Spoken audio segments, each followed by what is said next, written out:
Mr. Speaker, I do rise in opposition to this legislation, and we've heard many stories tonight and many different perspectives, and I think when we hear about justice, we are balancing certainly the justice for the individual that has been convicted of a crime, balanced against justice for the individuals that are victims of those crimes.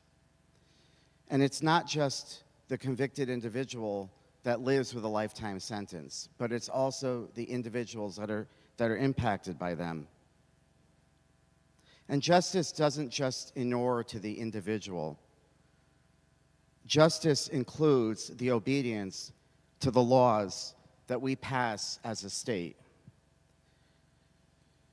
You know, fundamentally, we come together as a society and form a social contract for the purposes of protecting each other and living together under a rule of law.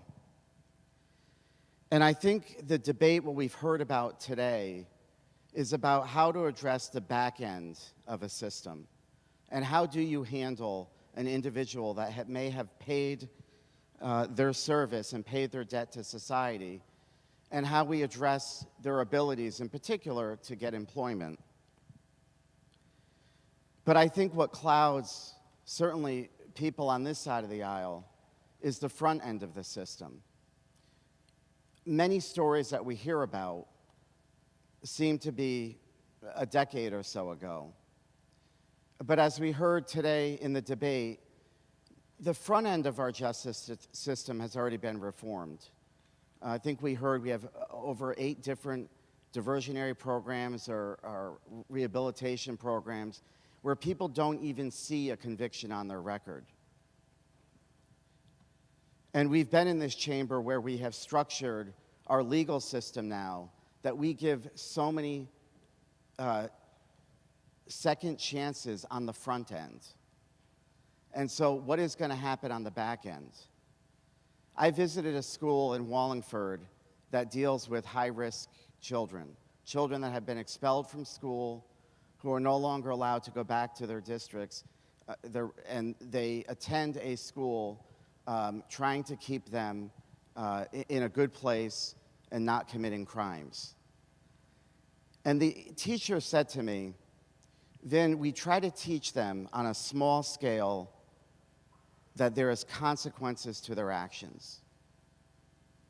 But on a weekend, when they leave our school, they'll commit a crime, they'll steal a vehicle, and they're let out with a slap on the wrist. How are we able to rehabilitate these individuals and teach them that there is a consequence to their actions when the state of Connecticut is no longer doing it? And I think that's what we're here to talk about today. And I think the previous bill that we passed that makes fixes to this bill is also trying to address that issue. Because there is no question that some of the decisions that we have made in the past is impacting our criminal justice system now. And I would submit that this clean slate bill in the next 30 or 40 years isn't even going to be necessary, because the state of Connecticut does not convict or hold individuals responsible for their actions any longer. And that's where I struggle with this legislation, because I have constituents with those same stories, but they're 50 or 60 years old. They've had a conviction, and they can't get it off their record. But I don't hear from the 16, 17, 18, 19, or 20-year-olds much more anymore, because they're not being convicted any longer.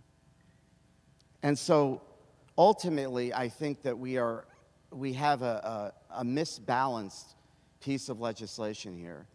And I think what we need to do as a legislature is really take a step back from all of it and say, what are we doing? You know, last week we debated the issue of background checks. We're finally instituting background checks for individuals to make sure our children are safe at summer camps. I'm not sure what this legislation ultimately will do for that process. And so I think overall, as we've heard tonight, this bill is a big leap. And I think certainly on the clean slate issue, we much rather would have seen more incremental steps, as evidenced by the amendments that we ran tonight. Because certainly on the front end, we have got to start holding people accountable for their actions. Not to be mean or not to punish these children, but to teach them that what they're doing at the age of 16, 17, and 18 will have an impact for the rest of their life. Thank you, Mr. Speaker.